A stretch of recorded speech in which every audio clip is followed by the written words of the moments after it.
call this May 8th regular session of the Oconee County Board of Education to order. First thing we need is a motion to approve the agenda. So move. Mr. Burgess? Second. Mr. Ransom, all in favor? Passes 5-0.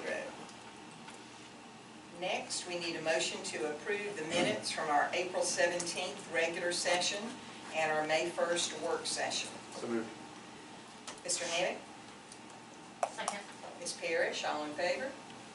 Passes 5-0. Next, we have recognitions. Mr. Kaufman. Thank you, Ms. Argo. Members of the board, Dr. Grant, good evening. If you'll step forward and let's greet our special guest for the night. And you're coming forward to point out the hallway art display this month is provided by students of Oconee County Middle School, and their instructor is Chad Willingham.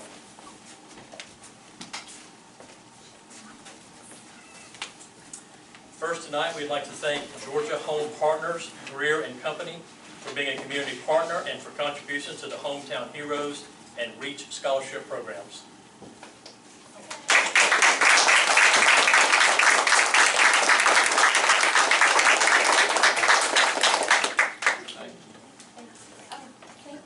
Thank you. Yeah.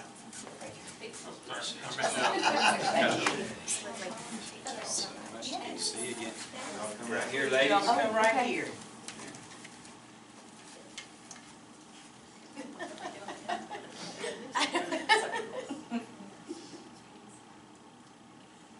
Thank you. Thanks so much for your support. Appreciate it.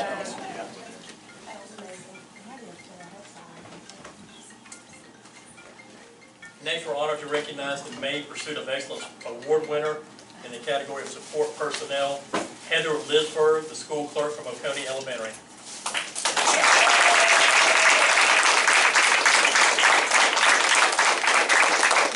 Ms. Lisberg is receiving a $50 Visa gift card and coffee mug provided by Peach State Federal Credit Union, a $50 gift card from Chops and Hops, and a commemorative plaque to Oconee County Schools. Ms. Heather, this is the part where I get to embarrass you a little bit, okay? These are from your co-workers. Heather is a breath of fresh air in the office and has everything organized to make the staff even better. If there has ever been a person who can bring happiness to a place, it is Heather. OCES would not be the same without her. Heather always has a positive attitude and goes above and beyond to help. With parents, she is friendly, helpful, and welcoming. With staff, she supports them any way she can. She is always looking out for the teachers, trying to take some things off their plates. With the students, she is personable and makes connections. OCES would be lost without Heather in the front office helping steer our ship. And from your principal, Ms. Templeton, an acronym. M is for memorable, R is for ready to serve, S is for selfless, L is for lively, I is for ignites creativity, S is for supportive, B is for baker, I want to hear more about that. E is for energetic, R is for resourceful, G is for goes the extra mile. Congratulations, Ms. Lisberg.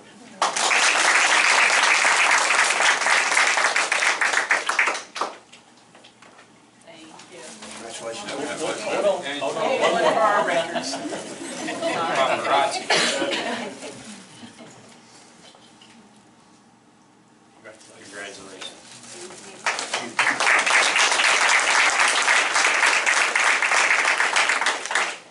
Next, we will salute a 2023 Georgia Scholar as named by the State Department of Education from North Oconee High School, Kyla Scott, who's not in attendance.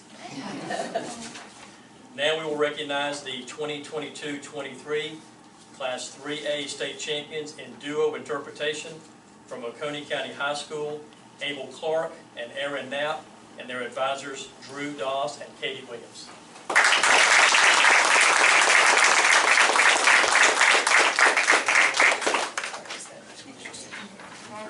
Congratulations.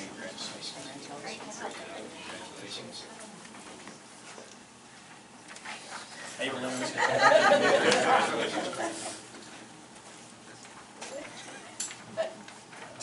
Ms. Argo, slide in there. There we go.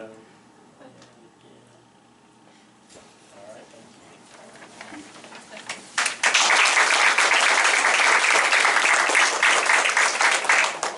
Next, we will honor the 2022 Class 3A State Runner-Up in International Extemporaneous Speaking from Oconee County High School, Faith Tucker, and advisors Drew Doss and Katie Williams.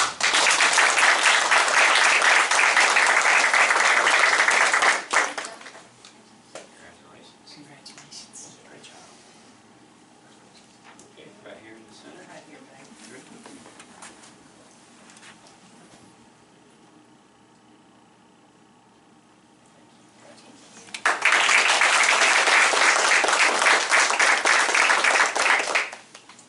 Now we'll recognize the 2022-23 Class 3A State Runner-Up in Domestic Extemporaneous Speaking from Oconee County High School, Aaron Knapp, and advisors Drew Doss and Katie Williams.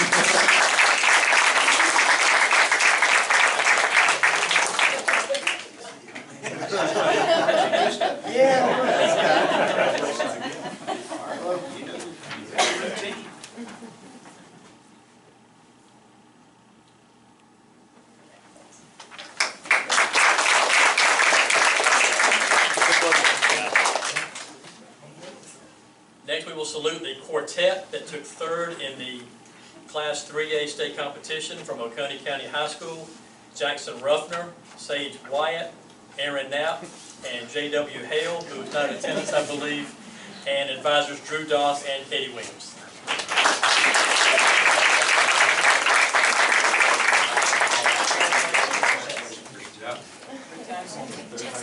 All right, yeah. No pressure, but you're going to need to sing after We should have been doing that all along. Somebody slide a pin there for me. There you go. Okay, very good.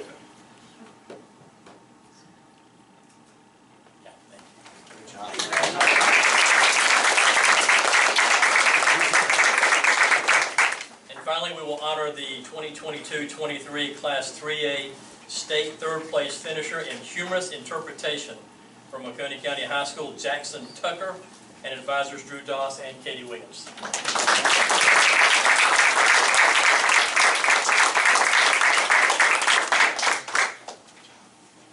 Congratulations. Great job. You got a joke for it?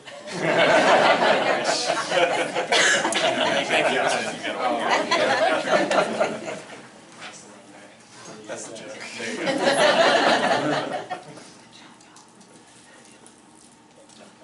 Great job.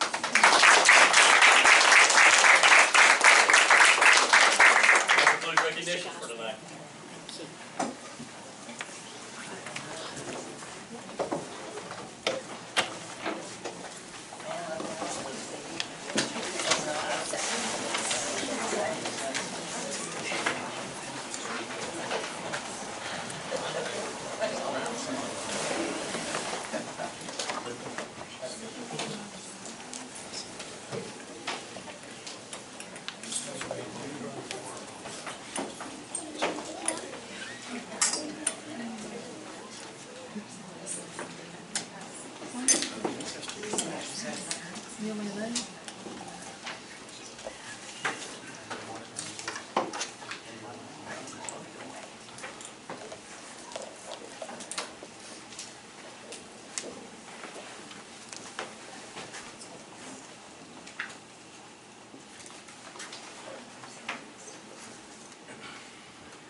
We need you. During the video. Okay, next, according to the agenda, is Points of Pride. I want to welcome Oconee County Middle School. Thank you, Ms. Argo, and good evening again, board members and Dr. Branch. We are excited this evening to share a little bit about some of the awesome things that we have going on at Oconee Middle School, specifically in our extracurricular club offerings. As we've all discussed here at length many times, you cannot underestimate nor overstate the importance of student connection within a school community. I think we've all learned that, the value of that over the last several years in particular. And tonight, we'll talk about for many of our students, that connection could be the catalyst that drives students to the academic achievement that we've all come to expect out of our schools here in Oconee County. So I'm going to introduce Miss Annie Blau, who is our teacher sponsor for one of our most heavily attended and fastest growing clubs at Oconee County Middle School, our OCMS Sewing Club. So, Mrs. Blau. We have several students. Hello, I'm Amy Blau. I teach 7th grade social studies. I teach your daughter when you're awesome daughters. Do I just click this to make it? Yes, ma'am. Okay. All right, so Sewing Club started in 2020. I picked up the habit of sewing during the pandemic when we were all stuck and didn't have anything to do. And when we came back, I sort of started putting feelers out to see if kids were interested. And in the fall of 2020, we did decide to start a sewing club. It started with about 5 or 6 members, and we ran the whole year on donations from the community. I posted online, and then bags of fabric just started showing up, and we just kind of grew from there. I have some of our original members here with me that I'll speak about in just a moment. So in this club, all students are welcome. There's no requirements to join. It's free to join. And we started, like I said, in 2020. It was a very small group, so we met in my classroom. By the time this year rolled around, we had about 40 students that were interested in the club. And so we had to both move to the media center and divide into essentially a varsity and a JV team, where we had experienced sewers and new sewers in order to fit everyone in and make me able to help everybody. We've done lots of past projects. Some popular daily activities are things like making pillows and bookmarks, and we actually have a bookmark for each of you guys made by one of our members. And bags, but we also won Best Banner at Relay for Life in 2022. We made the banner in Sewing Club. All of our costumes for our 2022 play, Frozen Junior, were made by Morgan Murray here, who's also wearing one of her own creations. She made her shirt. And then we made the headwear for the 2023 performance of Shrek Junior, which I've got some photos here. So these are our Relay for Life. This is our banner. Here's Morgan. And we were very proud of that banner. And then here are some of the musicals. This is Moana, and then this is the headwear and pawwear of Shrek. We've had some exciting things happen from the community at large. I applied for a page grant last year and got 2 sewing machines to use, and then this year I received a grant from Walton EMC that allowed me to buy 8 more sewing machines. So we now have 10 brand new sewing machines that the kids are learning how to use, and they're able to make a whole lot of really fun and cool stuff. So, my favorite part of this club is that it provides an opportunity for impact beyond the time that they're there. We have 6 through 8 members there, but we also have high school students coming back and participating. So with me right now, I've got some 6th grade students right here, a 7th grader, and then 2 9th graders. And they all work together, build these relationships, earning Beta Club volunteer hours, and it just has allowed for a really awesome experience for everybody involved.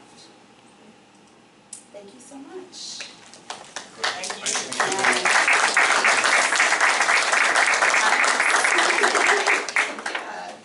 Absolutely. The blue for OCMS. Yes. That was one question. Yeah. How many of your students were involved in sewing before they got into this, or was this sort of a new experience? For a lot of them, it's a new experience. These ladies are some of my varsity team, so they all were pretty well experienced in sewing, but a lot have never picked up a needle. There was a lot of teaching how to thread a needle and how to cut a straight line and stuff like that. So I have more, so if you guys would like them too. Thank you so much. Thank you.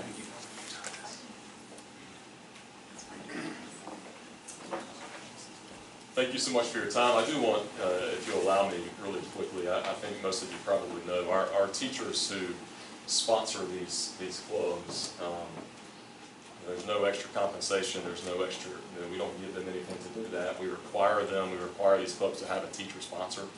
And we don't often have platforms like this to publicly say thank you to those teachers for the time and effort they pour into those types of activities, because we know and they know the impact that that extra time makes for our kids. And so, Ms. Blau, thank you for the time you put in. I will say this is a little, throw a little piece in for the principal's fund here.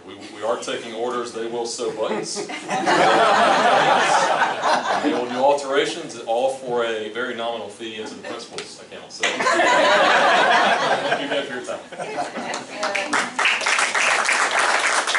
we get a picture, Ms. Blau? Can we get a picture with your group? Yeah, absolutely, I'd love to. I need some training from the group. Right here. I have a Canvas page. Are you maybe on equipment? No. I think y'all have to face this direction to post the agenda. Face which way? Right, ladies. Okay. Okay. And then. Squeeze in behind you. I'm Made your tall. own shirt. Not. Aggressive. Maybe you go back. You're so tall, Manila. The tallest fifth grader there is. Why don't you step right in there for me? Okay. Yeah, that looks great, Sean. Hopefully we got some parents on the picture.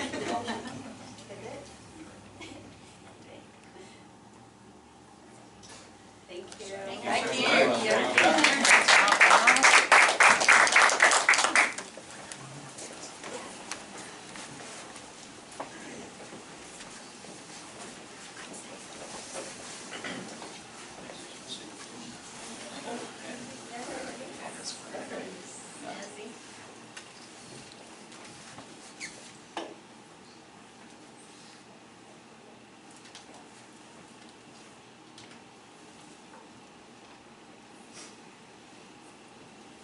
Next, we have communications to the board. First, we have business services. Welcome, Ms. Harlow. Good evening, board members. Business Services has 8 items of information and 2 action items for tonight's board meeting. The first item of information is the April cash balance report. The second item of information is a list of all vendor payments in April. The third item of information is the budget report for April, and revenues and expenditures are where we would expect getting closer to the end of the fiscal year. The fourth item of information is the ELOS collections report. The rolling average is 16% over the previous year, and this month's collections are 18% over the previous period last year. The next item of information is the board report for ELOS 5, and revenues and expenses have been updated through the end of April. The next item of information is the board report for ELOS 6, and revenues and expenses have been updated through the end of April. The next item of information is the federal funds report, and this report has been updated as of April 30th. And the last item of information is the budget development calendar. As a reminder, the FY24 tentative general fund and federal fund budgets were presented at last week's board meeting and are action items for tonight. The general fund budget and budget hearing dates will be advertised in the Oconee Enterprise this week.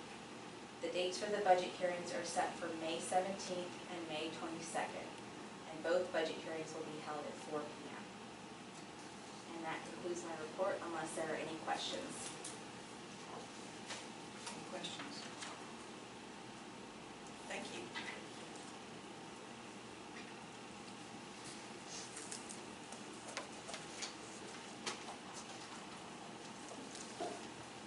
Next on our agenda is public communication. Do we have anyone signed up? Yes, ma'am, we have 5 individuals tonight. Okay. The first one is Scott Clark. Mr. Clark, as you come up, let me share this. The board allows 3 minutes for those who sign up at the meeting. You must be a current resident of Oconee County to address the board. Please state your name, address, and topic. The board requests that you refrain from making any disparaging remarks about school system personnel. Generally, there will be no response to comments or questions posed by citizens at the meeting. All comments and questions will be received and taken under advisement by the board. However, any member of the board shall be free to respond and make public comments if he or she elects to do so. Welcome. Thank you. My name is Scott Clark. I'm a Coney County resident. I live off of Hebron Church Road near Dove Creek Elementary School. I'm here again to speak about Lifewise Academy. I've read a lot in the papers. I've seen a lot, heard things said last time that I was here at the board meeting, and I just feel like I needed to come and clear up some misinformation and speak a little bit about what we're actually asking for, which I think has just been just twisted to some extent. If a parent tomorrow showed up to Rocky Branch Elementary School at 11 a.m. and went to the front desk and said, "I'd like to sign my child out," I believe they'd be allowed to sign their child out. If 40 parents showed up tomorrow morning at Rocky Branch Elementary School at 11 o'clock and said, "We want to sign our children out," they would also likely be allowed to sign their children out. But if you were behind the desk, you'd be frustrated that 40 parents showed up at one time. If you're the teachers in the class, you'd be frustrated that you had no prior knowledge that the parents were coming to sign their children out one at a time. If you're Lifewise, you're going to struggle with 40 parents having to get back and forth, and the parents are going to be frustrated that they had to. For a child who does baseball, their parents sign a permission slip, they get released from school early to go do baseball for the entirety of the season. All we're asking is for parents to be allowed to sign their child out with a durable permission slip for the length of the semester or the length of the school year, and that we be allowed to coordinate with the school administration and the teachers to make sure that that release happens during a time when it's an elective class, an activities time like art or PE or music or something that's not one of the core classes. In this case, the parent is determining for themselves, which I believe is their right to do so, is to determine, hey, it's more important for my child to do this than to do PE or art or music for one day a week. That's all we're asking. Let us coordinate. If we were to try and start Lifewise Academy without that, it would be a nightmare and a headache. It would be adversarial. We don't want that.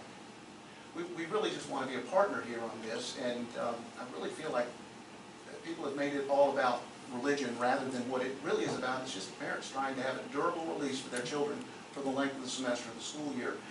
We don't need you or want you involved in the religious aspects of any of this. You're not allowed to be. We don't need the teachers pushing this in class. They're not allowed to.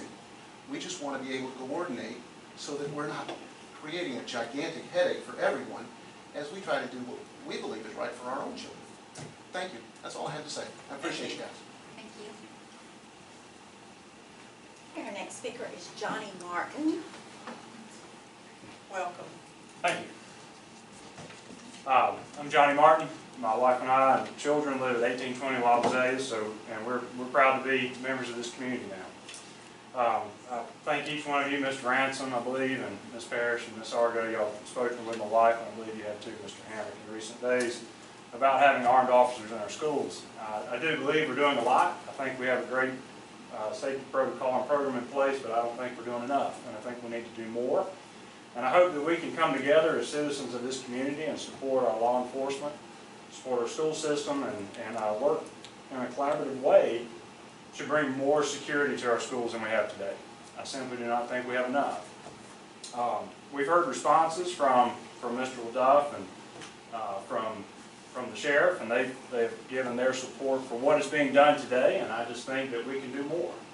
I'm not discouraging or have any disparaging remarks about what is in place today, but I would like to hear from each of you, Mr. Hammock, Ms. Parrish, Dr. Branch, Ms. Argo, Mr. Burgess, and Mr. Ransom. I invite each of you, I would like to speak to you personally and discuss your position on this. I realize this is not the forum to do that, but I'd like to do so.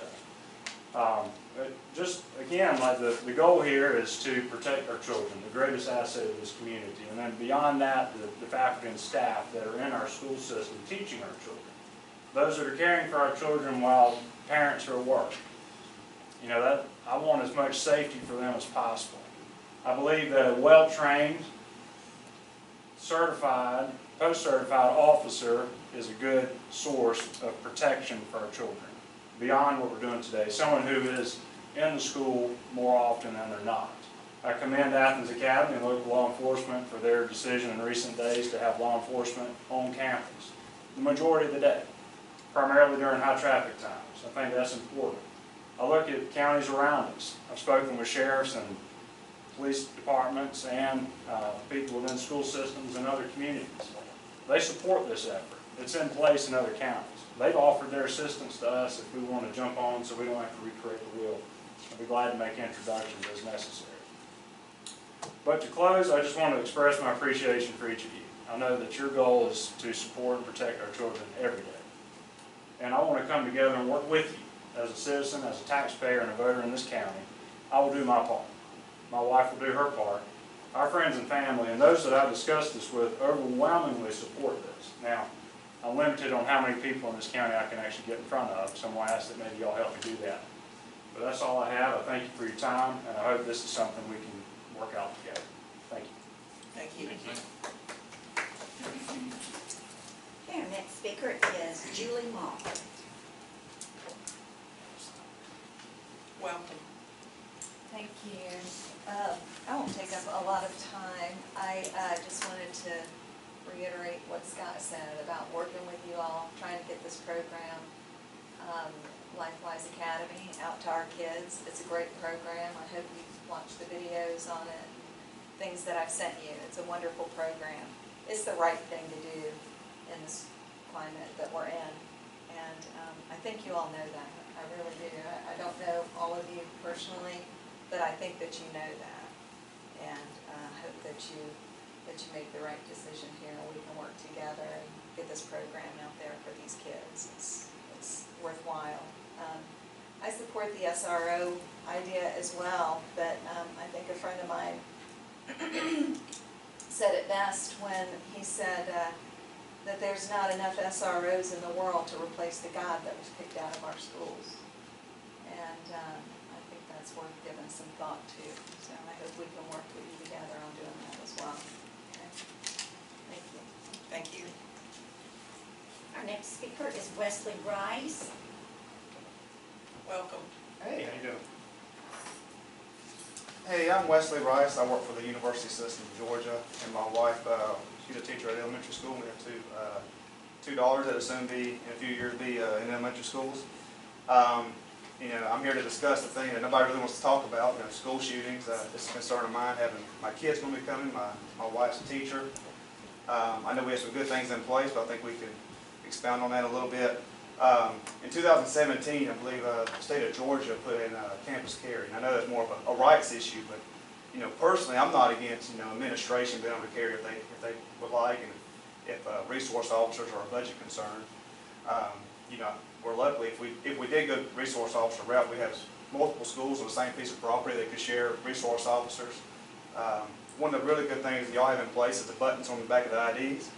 But I've talked to a few of the teachers, and a lot of them have seen suspicious activities on the campus, and you know, they're a little hesitant to press that button because they know they're calling the law enforcement.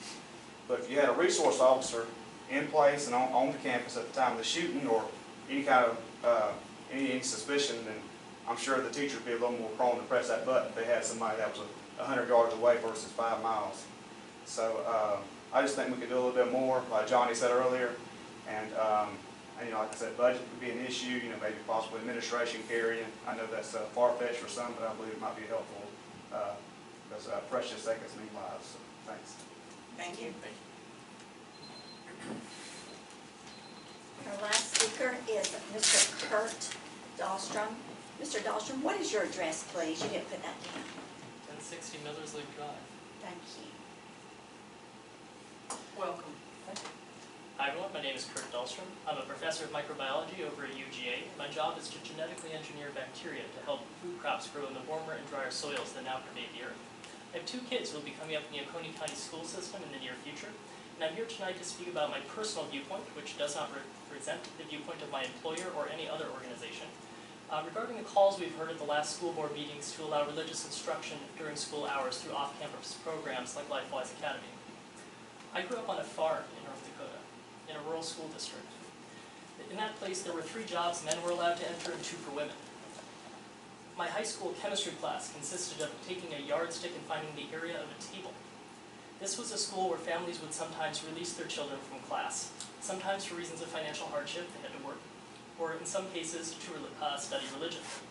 The consequence was that most teachers felt obligated not to teach critical lessons while these students were away, and the education of both the students who left the school and those who remained suffered, lowering district test scores and causing division among the students. For these reasons, if the board were to approve using school hours for religious study, I would want to provide an alternative enriching experience for students based on my beliefs in science, reason, emotional intelligence, and career success. At the April 17th board meeting, I heard several speakers mention the Satanic Temple. Although provocatively named, I looked it up and I have read through the tenets and came away impressed. 2 of these are so fundamental, I wish to share them with you tonight. First, the freedoms of others should be respected, including the freedom to offend. This is a critical lesson that students should learn. At the last board meeting, I heard adults exchange angry words with one another in the audience. The idea that another person can make me feel bad about myself, or even good about myself, is a fallacy. Self-worth and suffering come from within. I would like to teach students how to smile at the insecure thoughts they have and feel genuine mirth when challenged by a peer instead of arguing and name-calling. The second, people are fallible. If one makes a mistake, one should do one's best to rectify it and resolve any harm that might have been caused. The wonderful thing about believing in empirical worldview is that finding out you were wrong is not a threatening or defeating experience. It brings me joy to discover I was mistaken about something, and feeling good about changing my view in response to evidence is the core thing that has made me successful professionally and personally. Learning these lessons is an opportunity I would like to offer all students in the district if the board begins to approve proposals focused on proselytizing to children. And finally, I vow to give this my best personal effort to make this a constructive program for children with equal access to any other programs approved. Thank you for your time. Thank you.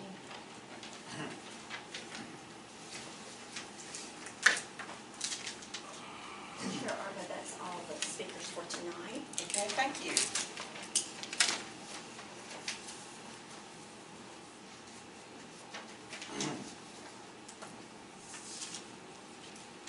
Okay, next we have action items. Dr. Branch. Yes, ma'am, we have several.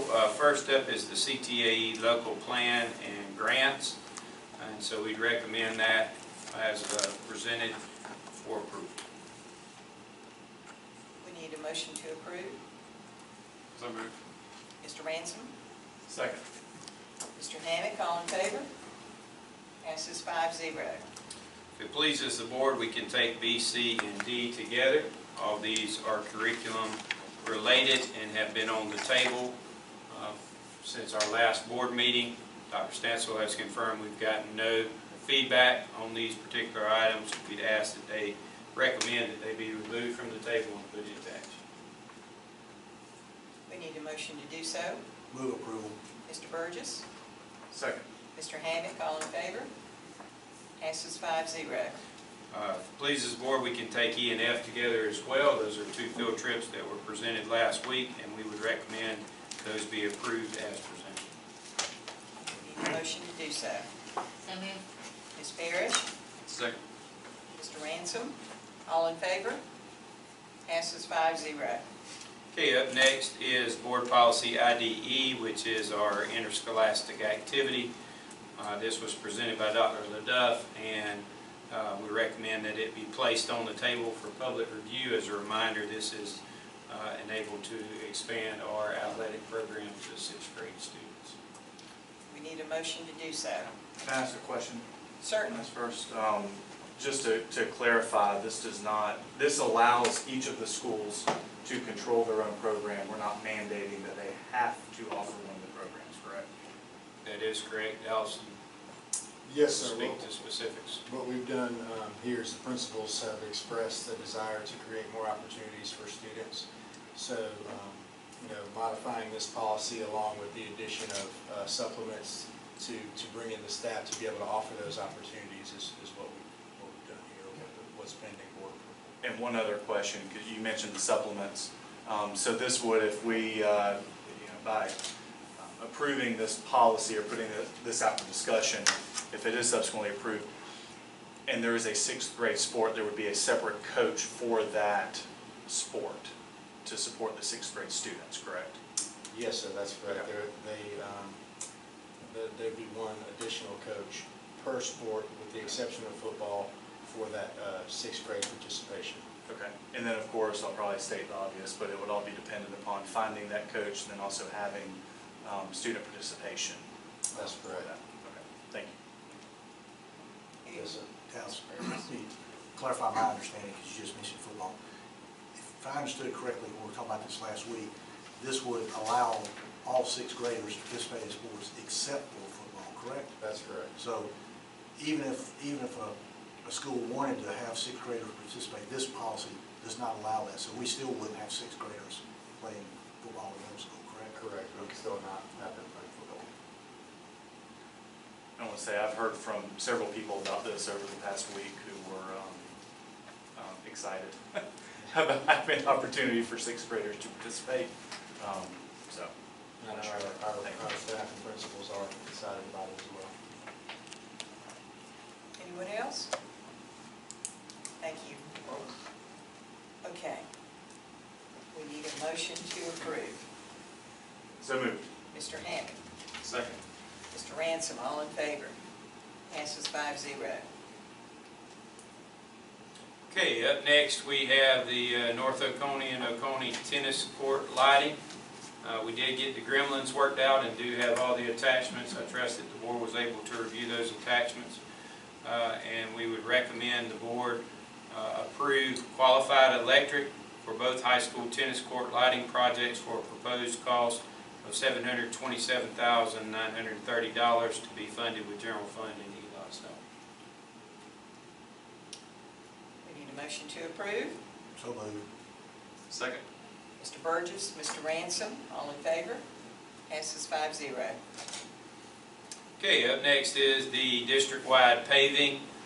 Again, we have those attachments along with some diagrams of where that activity would take place that we provided the board, and also we'll have documents available for the public.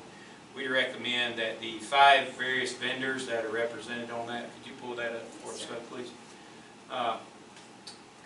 Be approved as presented for a total cost of the vendors for the district-wide paving of $4,146,420.60. Again, this is to be funded from general fund and the ELOC dollars. And did the gremlins return? They're there. Time down with Cindy. This is Simile. It's gonna take a little minute to get this back up. Yes, ma'am. We'll wait. Jason, let me ask you a question while we're waiting on that. Yes, sir. Did Fred tell us last week that if this is approved, that all this paving would occur over the course of this summer? It did, but I'll let Fred speak for himself there. That is correct. It will happen this summer. We say it was no vacation time for Fred. That's what, I think I heard him say that too. Yes, sir. Not for a long time.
Close out the small one on the left.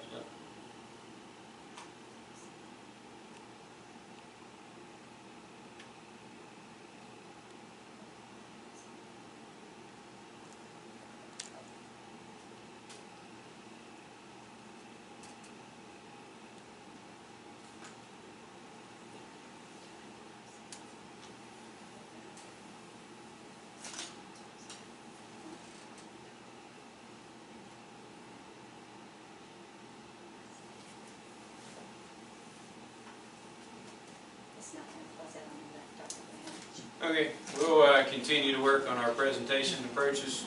Board members, but I believe you have this information before you. We're ready to answer any questions if you have any. Do we have any questions? Just one question, just remind me, what's the Dove Creek Elementary School, what's the paving there? Yes, sir. So the bus entrance on the Dove Creek Elementary site that is abuts the Dove Creek Middle site, we're seeing some abnormal The cracking gremlins are fixed. and problems there. And so while we were doing these other projects, Fred's recommendation was go ahead and address that as well. Anyone else? We need a motion to approve. Motion to approve. Mr. Ransom? Second. Mr. Hammack, all in favor? Passes 5-0. Okay, up next is Liz's personal favorite, the tentative FY 2024 General Fund Budget.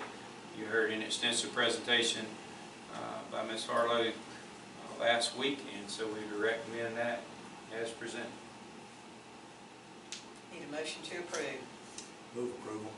Second. Mr. Burgess, Mr. Ransom, all in favor? Comment. Oh, yes, comment? Again, I want to say to you, there's a lot of moving parts in this budget. You did a really good job with this, putting all this together, balancing all of them. But most importantly, the step you're taking to address the debt we're going to incur as we build all these projects over the next 5 years is a really important one, and I appreciate you starting that process. That's it. Did we have a motion? We did. Okay, then we're ready to vote. Passes 5-0. Okay, up next is the tentative FY 24 Federal Fund Budget. Again, you've seen a presentation on this, and we'd recommend approve as presented. Need a motion to approve. Motion to approve. Mr. Ransom? Second. Mr. Hammack, all in favor? Passes 5-0.